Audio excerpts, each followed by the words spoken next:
My wife vanished after a fight. 6 years later, I saw her on TV with a new family. I still remember the last thing she said to me. Not "I love you." Not "I'll be back." Just, "I need space, Josh. I can't breathe in this house anymore." Then she zipped up her grey duffel bag, grabbed her phone, and slammed the door so hard the picture frames shook on the walls. I didn't chase her. You might think I'm a cold-hearted bastard for that, but it wasn't like she hadn't done this before. Sarah was impulsive. She had a way of storming out in dramatic fashion when things got tense. She'd always come back before. Always. But not this time. It started over something so fucking stupid. A credit card bill. $1,436.12. That was the number that started the unraveling of my goddamn life. She'd bought a new espresso machine, designer shoes, some skincare shit that costs more than my entire wardrobe, and a goddamn monthly subscription box for scented candles. I mean, who even needs a candle subscription? I asked her, calmly at first, "Babe, what the hell is all this? We're supposed to be saving to fix the car, remember?" She rolled her eyes. "It's my money too, Josh. You don't get to control what I buy." I wasn't controlling. I just wanted us to be responsible. We'd talked about it 100 times. We had plans. Get out of debt. Move to a better apartment. Maybe start a family in a year or two. She used to care. But something had changed. She was distant. Always tired. Always scrolling her phone, smiling at whatever the hell was on the screen instead of looking at me. So yeah, I snapped. Not proud of it, but I yelled. "Maybe if you spent half as much energy on us as you do on Instagram, we wouldn't be drowning in bullshit." She stood up, eyes sharp like broken glass. "You know what, Josh? Maybe I wouldn't need Instagram if living with you didn't feel like a goddamn prison." That hit hard. Worse than a slap. That's when she said it. "I need space." And she walked. Day 1, I left her messages. Just 1 at first. Then 3. Then 10. Day 3, her phone was off. No response to texts. No activity on socials. Her last Instagram post was from 2 nights before her smiling, wine glass in hand, at her friend Maya's house.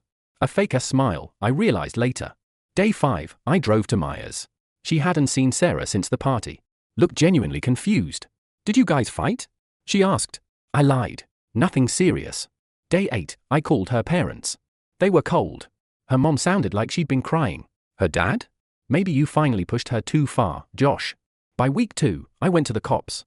Filed a missing person report. Gave them everything: her last known whereabouts, her phone records, bank account details. Even printed out texts. Emails.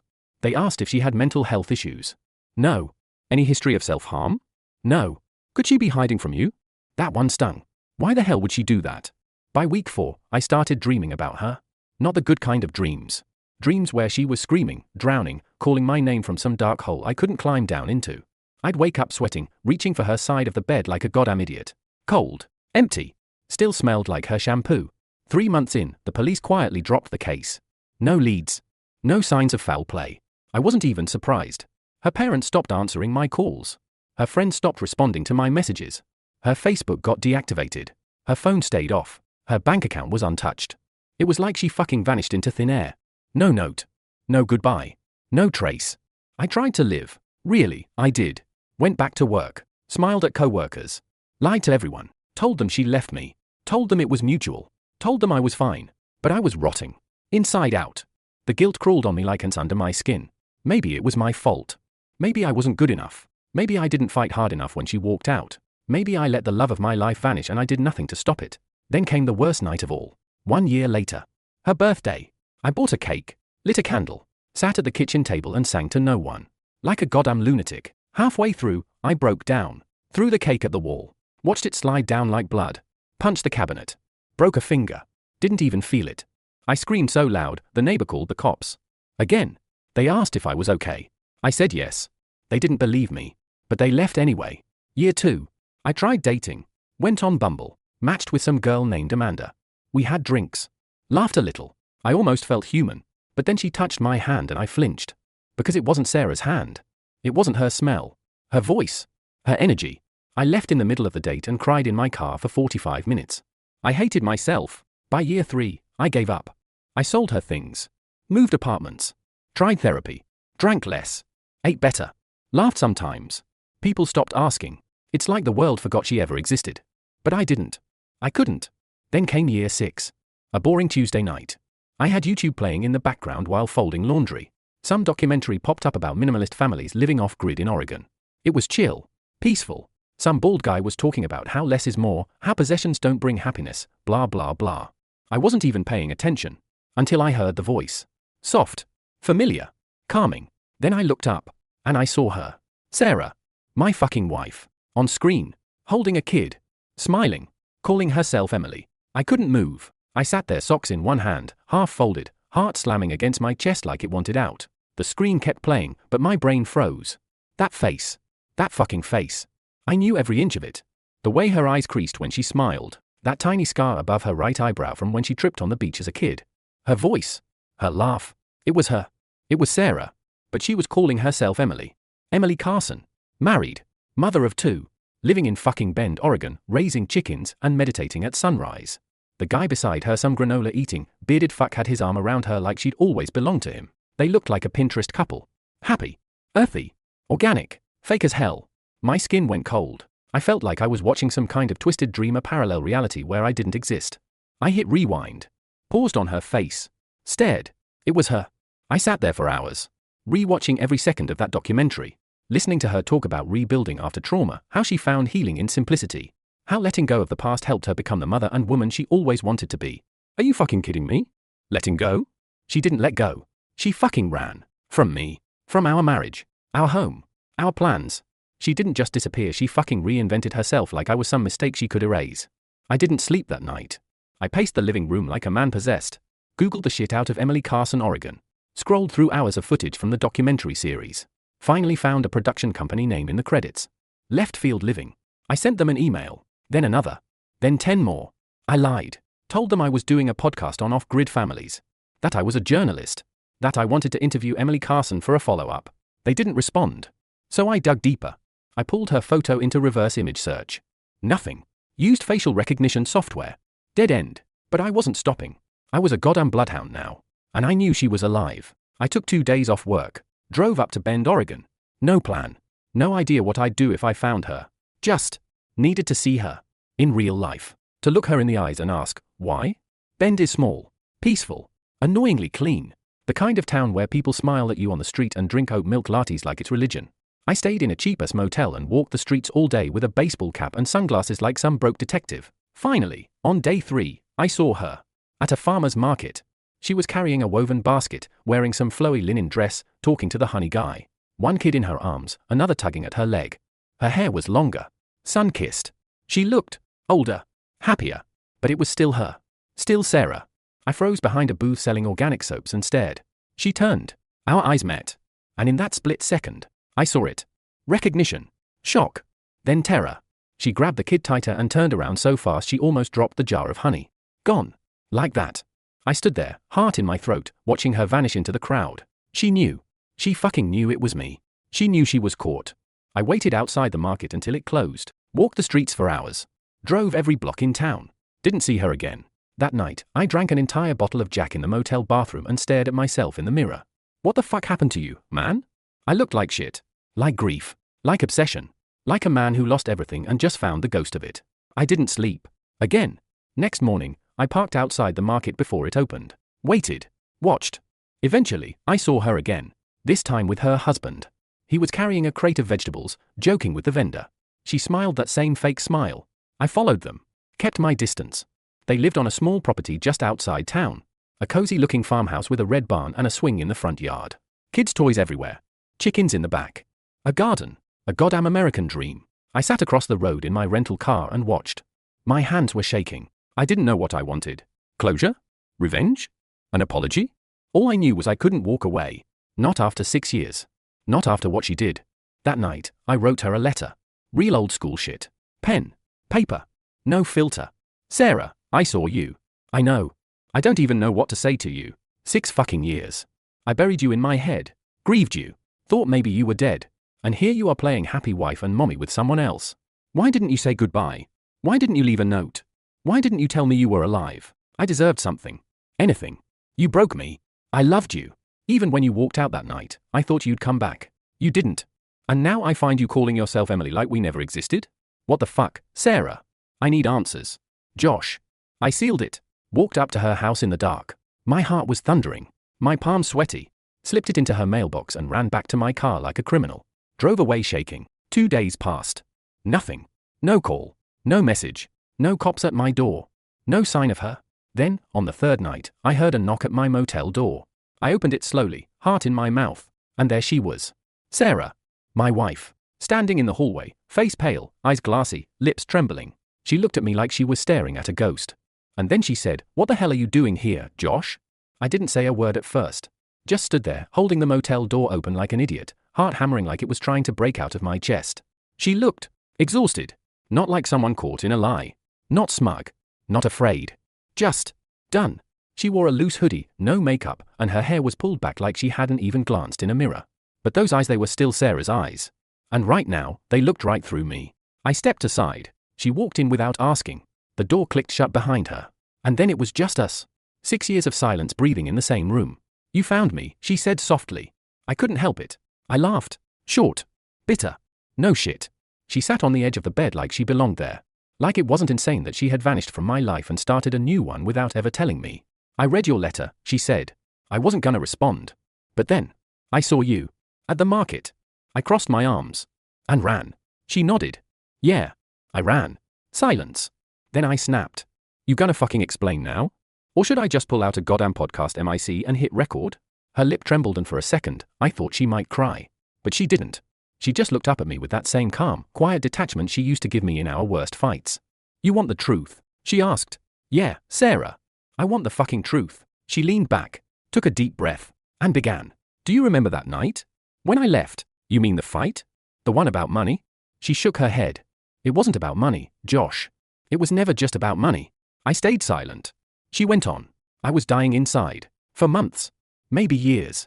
Every day felt like I was suffocating. Wake up, go to work, come home, fight over bills, pretend we're okay, fuck once a month if we're lucky, then repeat." She looked at me now, not with anger, not with hate.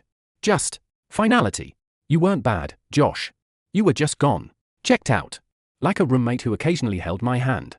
I clenched my jaw. "So you vanished instead of talking?" "We did talk," she snapped. "We talked 1,000 times. And you never listened. You always had some fix. Some logic. Some way to dismiss how I felt. I tried," I muttered. "Trying isn't loving," she shot back. "Trying is what people do when they already gave up, but don't want to be the villain." I dropped onto the chair by the window. Rubbed my temples. "I thought you were dead," I said, voice low. "You get that?" "I filed a report. I put up flyers. I called your parents, Sarah. They thought I killed you." "I know," she whispered. I looked at her, sharp. "Wait, what? You knew?" She nodded. I watched from a distance. Maya kept me updated. I told her I was safe, but I swore her to secrecy. I stood up, rage bubbling up my spine. "Jesus fucking Christ. You watched me lose my mind? You let me spiral? Let me grieve you while you played Little House on the Prairie with some dude named Brent or whatever the fuck his name is." "It's Eli," she said. "And he didn't know, okay? He thought I was divorced." I laughed. Loud and ugly. "Divorced? You forgot to file the goddamn paperwork, Sarah." She flinched. "Good." She stood now, facing me, her voice shaking but firm. "I ran because I had to. I wasn't gonna survive if I stayed. I didn't fake my death, Josh. I just didn't come back. You disappeared." I shouted. "You left a husband behind to rot. And if I told you I was leaving," she said, "you would have begged. Pleaded. Guilt-tripped. And I would have stayed. Again. And died slowly. Again." She took a shaky breath. "I didn't want to hurt you.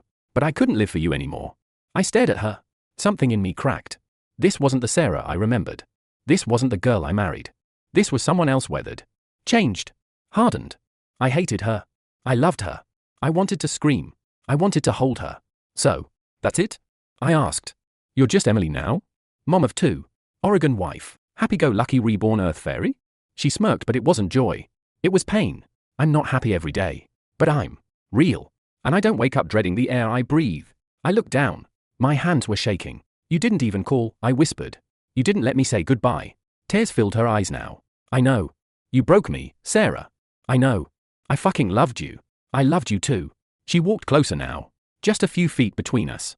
She reached out like she might touch me but stopped. "I never stopped loving you," she said. "But sometimes love isn't enough. Sometimes it's the thing that kills you slower than hate." My chest felt like it was caving in. I wanted to scream at her. Grab her. Shake her. Kiss her. Tell her to come home. But there was no home anymore. "Why'd you come tonight?" I asked, finally. She swallowed. Looked at the floor. "To tell you. I'm sorry." I stared. "That's it?" I asked. "You vanished for 6 years and all I get is a fucking sorry?" She looked up. I'm also here to ask you to let me go. I broke. Right there. Collapsed onto the floor. Sobbing like a child. Gut punching, soul ripping, breathless crying. 6 years of buried agony coming out in waves. I couldn't stop it. She knelt beside me, didn't touch me. Just Saturday. And cried too. We cried together. Like strangers. Like ghosts. Like the last page of a book no one wanted to finish. After an hour, she stood. I have to go, she said. Will you tell him? She shook her head. No. He doesn't need to know.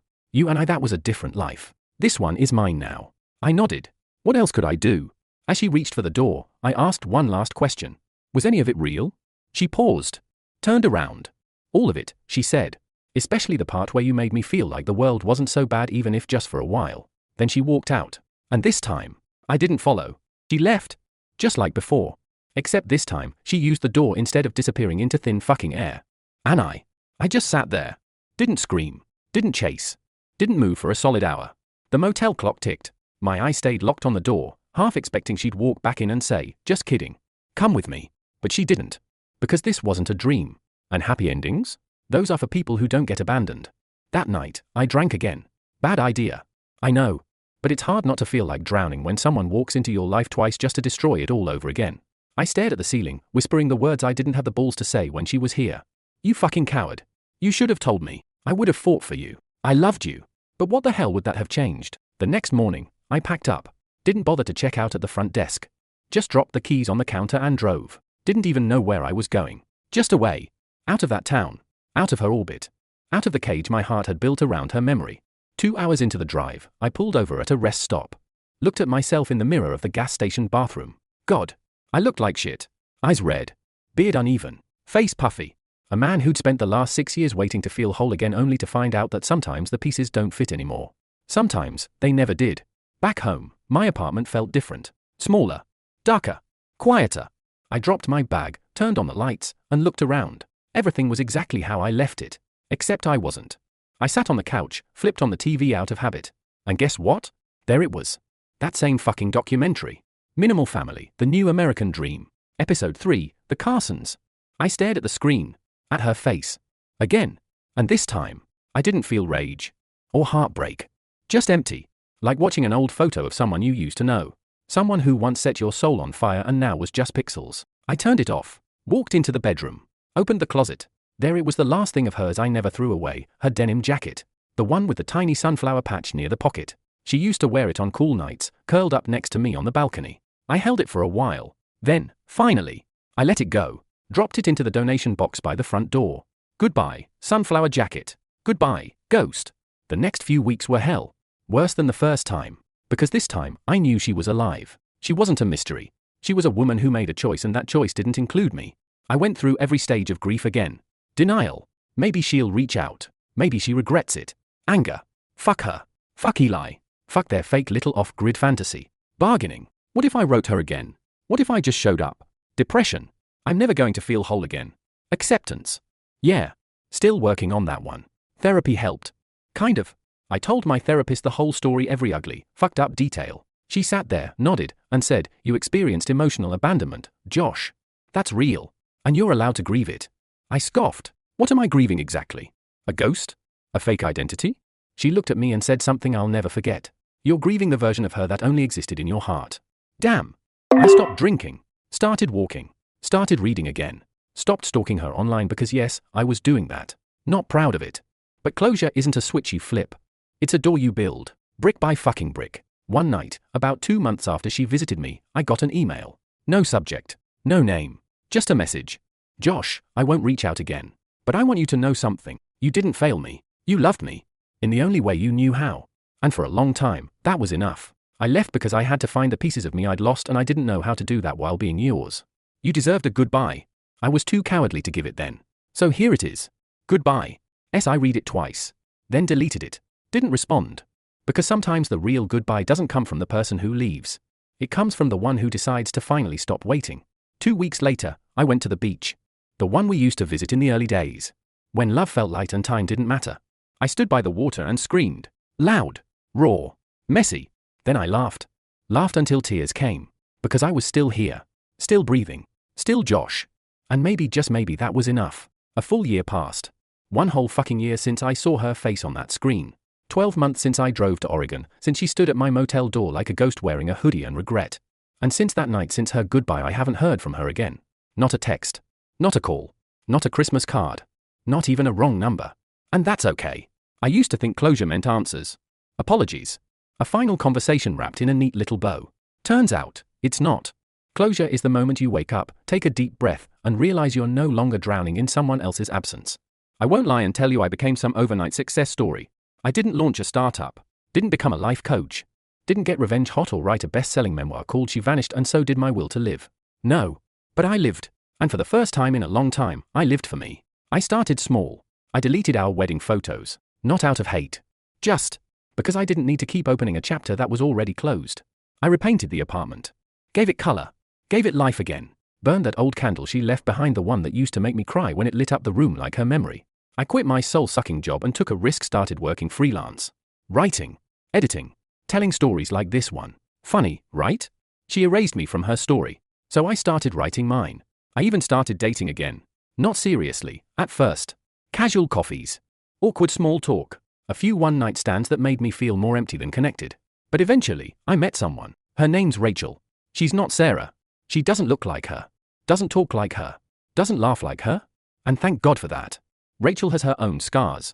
She told me on the second date that she doesn't believe in forever, and I laughed harder than I had in months. We're not in love, not yet. Maybe never. But we're present. And after what I went through, presence is everything. One night, a few weeks ago, I told her the story. Not all the gory details, just enough. How my wife left. How I thought she was dead. How I found her again, with a new name and a new life and a garden full of lies. Rachel just nodded and said, "That's fucked up." Then she handed me a glass of wine and kissed my forehead. No judgment. No pity. Just understanding. That was the moment I realized I wasn't carrying it anymore. Not really. The weight. The ache. The unfinished sentence of it all. It didn't live in me the same way anymore. Last week, I was walking downtown and passed by a toy store window. There was a kid inside, a little girl, maybe 5, dragging her dad toward the stuffed animals. For a split second, I thought of Sarah. Of Emily. Of her 2 kids. Of her little farm life with Eli and their homegrown kale or whatever the fuck they grow out there. And instead of anger or jealousy, I smiled. I hope she's happy. I really do. Because if she's not, if she left and vanished and rebuilt everything only to still be miserable, then what the hell was the point? I got a letter in the mail last night. Not from her. From the state of Oregon. Finalized divorce paperwork. Apparently she finally filed it. A clean break. No assets. No arguments. No lawyers. Just 2 signatures on a page and 6 years of silence. I signed it. No hesitation. No tears. Just peace. I'm not who I was. She isn't either. We were 2 people in love who didn't know how to fix what was broken, so one of us shattered the whole thing. And that's life. Sometimes you don't get the fairy tale. Sometimes you get the wreckage. But if you're lucky, if you keep breathing, keep healing, you crawl out of the wreckage, covered in scars and stories. And you walk again. So if you're out there, listening to this, maybe watching this on YouTube with a lump in your throat and a name in your heart that still stings to say, just know this. You will survive. Even if they vanish. Even if they never say sorry. Even if the closure never comes. Because maybe closure isn't something they give you. Maybe it's something you give yourself. And you deserve to take it.